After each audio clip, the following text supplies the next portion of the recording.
¿Qué es la vida eterna?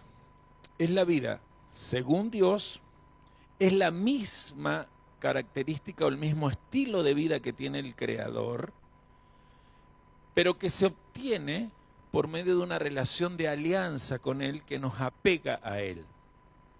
Y nos apega como hijos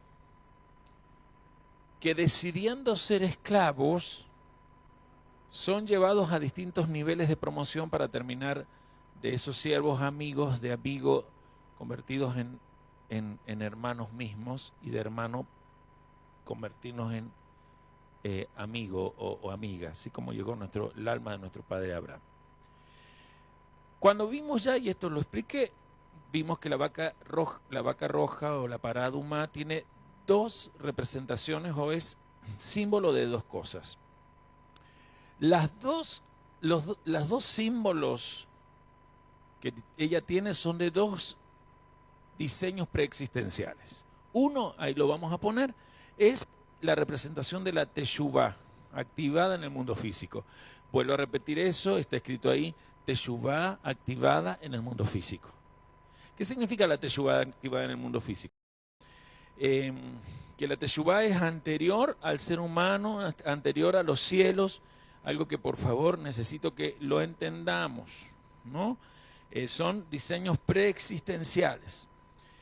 No se puede explicar qué es la teshuvá, solo hay que obedecer y aplicarla. Se ha traducido siempre como arrepentimiento. Ya hemos aprendido que no es arrepentimiento por algo que nos remuerde la conciencia. Si bien el remordimiento pertenece un poquito a la teshuvá en sí no es remordimiento, ¿sí? Porque lo hemos explicado, porque justamente desde la religión, como solo se la explica la teshuvá así, los hombres se han quedado con la idea de sentirse culpable, que es lo que el remordimiento hace. Entonces, teshuvá no es sentirse culpable simplemente, es reconocer una culpa, hacerse responsable, buscar esencialmente la forma de cambiarlo. La teshuvá es preexistencial. Muchos me han preguntado cómo que es preexistencial. Estaba antes que existiera todo. Para los que me han preguntado, le voy a dar el pasaje.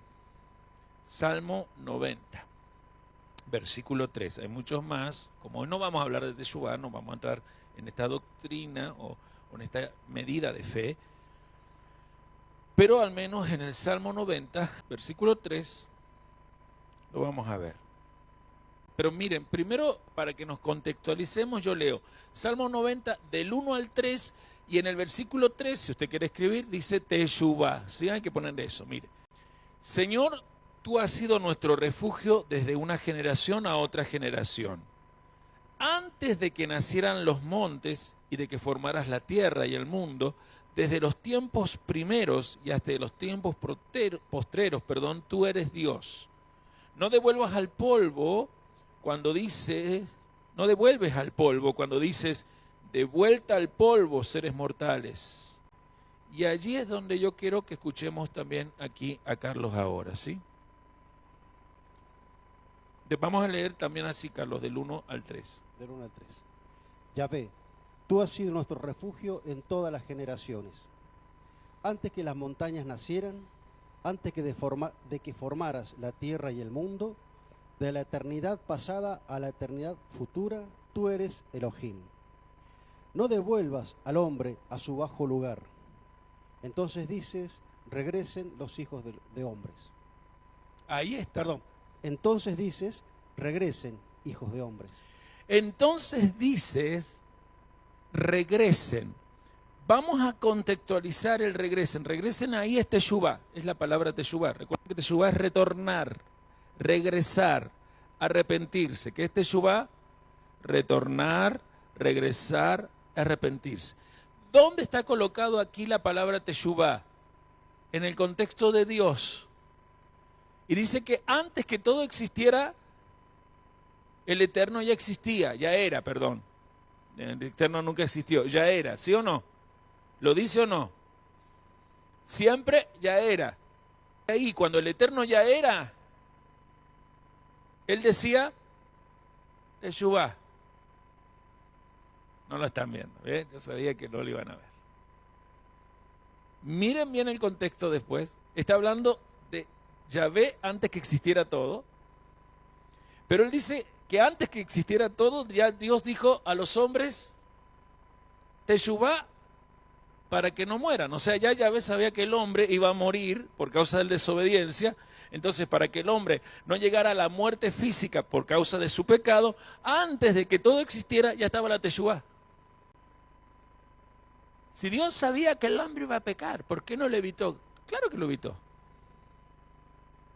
Hizo Teshuvá, o sea, desarrolló en él, no había nada, antes de que crear todo, desarrolló en él un diseño llamado Teshuvá, que es el grito mismo de su naturaleza diciendo a los hombres, regresen. O sea, Adán conocía lo que era Teshuvá, por eso es imperdonable lo que él hace. Porque Adán sabía que si no aprovechaba el regresar siempre a Dios, el polvo lo esperaba. No se sorprende él cuando Dios le dice, volverás al polvo. Interesante, ¿no? Por eso Vaca Roja tiene dos diseños preexistenciales. Ya vimos uno, Teshuvá, que alguien me preguntó y veo que hizo bien la pregunta porque venía bien mostrar que es antes que todo existiera ya Dios decía Teshuvá. Pero justamente cuando vamos a Marcos 1, 14 y 15, hay un varón que caminando por la tierra vuelve del desierto, mírenme un ratito, después lo buscan, Marcos 1, 14 y 15. Vuelve del desierto después de haber estado 40 días de ayuno y siendo tentado por Hasatán.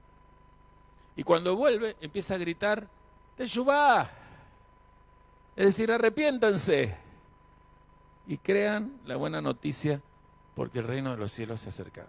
Esa es la primera gran señal que justamente está en el Evangelio, ahora que entienden que Teshuvá es de antes, de que el Mashiach es Yeshua.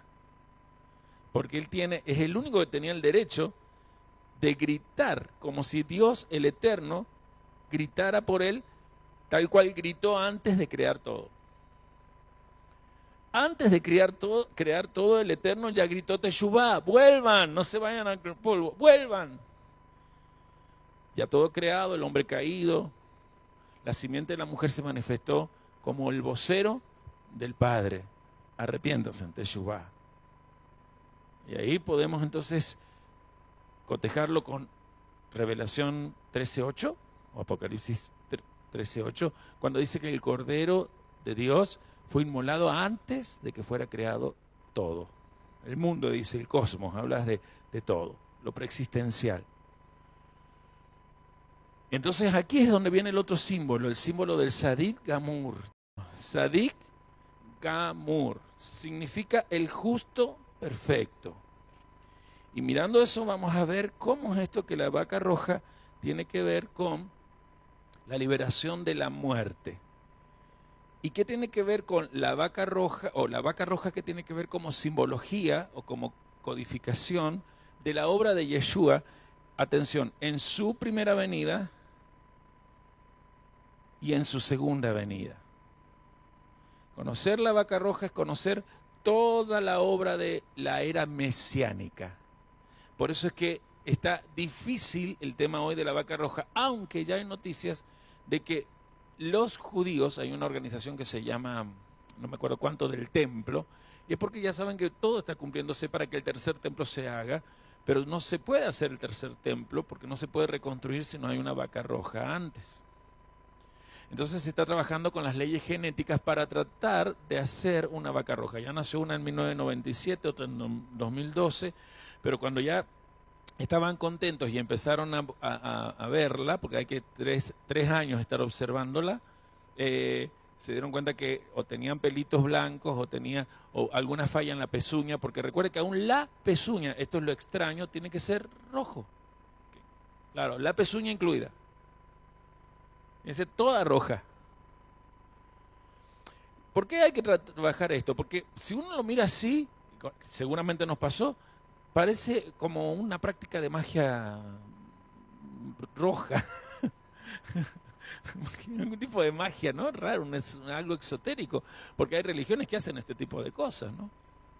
Atan hisopos, atan una cinta roja al hisopo. Seguramente usted prefirió callarse y decir, tiene razón el pastor, menos mal que esto ya no es para nuestra época, seguramente lo dijo. No, esto es para nuestra época y especialmente para la era venidera. Ya hablamos de lo que viene. ¿Qué era para Adumá? Es el diseño perfecto para destruir el ego. Ya lo explicamos. ¿Por qué? Porque cuando yo entiendo Vaca Roja, entiendo que Yeshua me salva de la muerte ontológica. Y aquí empezamos con la respuesta del planteo que realizó Julio Arancibia.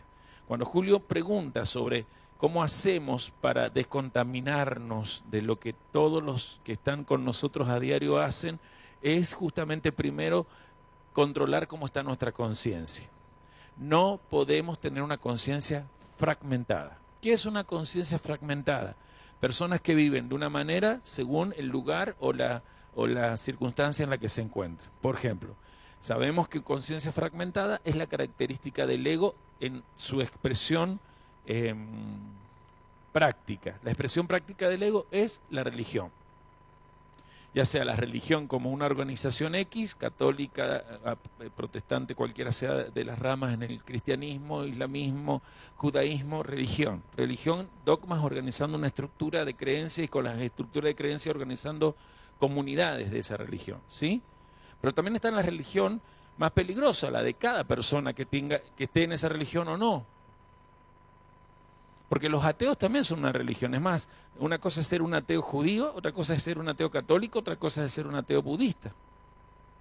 Bueno, el budismo nunca tiene ateo porque ellos no tienen Dios. El budismo es algo que no cree en Dios.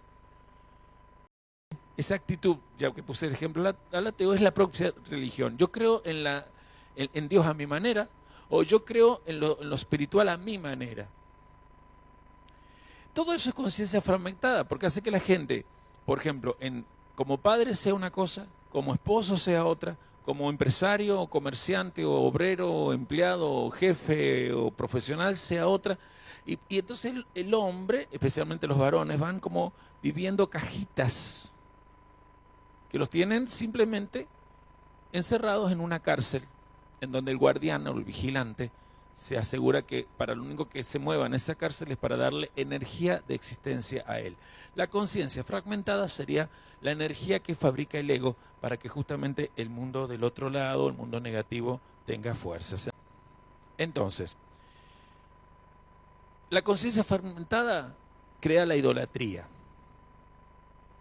Idolatría es que el Dios al cual yo sirvo responde a las creencias que yo he desarrollado, o que alguien humano como yo lo desarrolló y me las impuso a mí, me las implantó a mí. Esa idolatría hace que yo siempre a las cosas o a lo creado lo interponga entre mi relación con el verdadero Dios y mi vida, o sea, la fuente misma, la luz infinita y yo.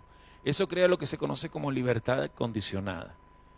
Yo soy libre en la manera que mis sentidos me lo permiten ser. O sea, yo soy libre en la medida que la circunstancia esté bien o la circunstancia esté mal. Cuando está en la circunstancia mal no me siento muy libre, me siento esclavo, me siento deprimido. La libertad siempre está condicionada a ese 1% de la existencia. Porque la idolatría es eso, simplemente es enfocarme como deseo que soy hacia el 1% de la existencia. Eso es lo que trae corrupción. Eso se llama muerte ontológica. Famoso Efesios 2:1. Cuando Él los rescató a vosotros, cuando ustedes estaban muertos ¿en qué? En delitos y pecados. Esa es la corrupción. La corrupción no es simplemente lo que se aplica a los planos gubernamentales y o políticos, ¿sí? Eso es la máxima expresión de la corrupción. La máxima expresión de la corrupción siempre se da en el liderazgo. Cuidado con eso porque es muy importante que lo entendamos. Pero justamente la máxima expresión de corrupción de una familia se va a ver en la actitud de un padre y de una madre. O sea, los jefes de familia determinan la maldad de los hijos. Ahora, ¿qué pasa cuando viene a mi vida la luz? Cuando yo me reconecto, cuando yo hago teshuvá. ¿Por qué Vaca Roja es importante? Cuando yo hago teshuvá, mi corazón es limpio. Entonces yo adquiero eso que se llama como conciencia pura, conciencia limpia, lo que habíamos estado viendo nosotros. Esa conciencia que para mantenimiento se asegura que Dios sea el que examina.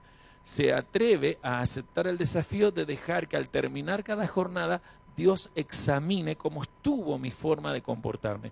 Esa sería una primera parte de la respuesta del planteo de Julio. ¿Cómo hago yo para no estar contaminado o saber si me he puesto impuro por mi contacto diario con la idolatría? Todos los días nos exponemos a muertos. No es solamente los muertos físicos, que sería la primera parte literal que sale acá en capítulo 19. Habla de la impureza por un cuerpo físicamente muerto, o sea, un cuerpo físico que ya no tiene vida biológica en él. Pero eso también tiene que ver con lo ontológico, con lo esencial. Entendiendo entonces que no era lo mismo Israel en el campamento durante 40 años al Israel que estamos viendo en estas para allá. Un Israel que se encuentra con una tierra donde no está vacía la tierra. Está llena de gente que practica idolatría. ¿Y la tentación cuál va a ser? Claro, sumarse a las prácticas de ellos. Porque si no los destruyo y los dejas vivir, y Yahvé se lo va a advertir todo el tiempo, de Barín todo el tiempo está eso, si los dejas vivir, te contagiarán en esto, querrás tener reyes como ellos. Entonces todo lo que trae justamente la conciencia fragmentaria. Cuando yo tengo corazón limpio, debo dejar que Dios me examine, que me aconseje. Por eso es bueno llegar a la cama con la Torah meditada, que no es respirada, porque hay gente que todavía interpreta mal la meditación. Yo me tranquilizo primero, pero tengo que estudiar. O sea, no existe meditación de la Torah si no hay estudio de ella. O sea, meditación tiene que ver con un alma que está calma, un cuerpo que está tranquilo, y quedamos o no aceptarlo, tiene que ver cómo respiramos, pero cuando ya respiro bien, mis dos hemisferios están abiertos para que mi espíritu las use, y entonces no razono la palabra, dejo que la palabra me hable más. Me habló a la mañana, me lo repasé un poquito, la aliyot se trabaja así, las aliyot, las ascensiones, y a la noche sí o sí cada aliyah, cada ascensión me tiene que elevar para llegar a la cama y dormir en paz. No existe bitajón, confianza, si no hay emuná.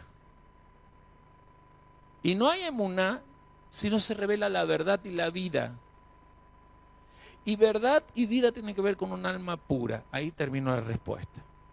Yo a la noche debo conseguir que mi alma esté pura. Si yo no lo consigo, las enfermedades, los accidentes, siempre van a ser una marca que Dios dice, te estoy llamando porque estás impuro. Y eso lo tengo que considerar. Entonces, cuando yo tengo corazón limpio, mi libertad no es de afuera, no está condicionada por los sentidos. Mi libertad es interna. Y como Dios me examina, yo ya, el hecho de saber llegar a la cama con mi alma en verdad y vida, es decir, pura, tener un alma pura es un alma que se volvió a enfrentar a la verdad y a la vida. Porque vos venís de tocar muerte, vuelvo a repetirlo. Corres con los idólatras, hablas con los idólatras, te quejas con los idólatras, te contaminaste. Pero al llegar a la noche y hacer todo ese proceso, la verdad entonces hace que desde mi cabeza baje la vida, y entonces yo duermo en paz y al otro día despierto como una fuente de vida. Porque para eso lo maravilloso es que el alma en la noche capta sueños, y los sueños son muy importantes cuando los aprendo a discernir. Entonces, ¿a dónde vamos con esto? Si la vaca roja es el símbolo del Sadik Amur, hay alguien que ha conseguido que esto que estoy diciendo se pueda tener. O sea, ese Sadik, que significa justo, tiene que ver con el alma suprema. ¿Qué era para los hebreos Sadik Amur? Era justamente la esperanza que tenían. Viene un ser humano, según Génesis 3:15, viene una simiente de mujer, viene un ser humano que va a mostrar cómo era el primer Adán.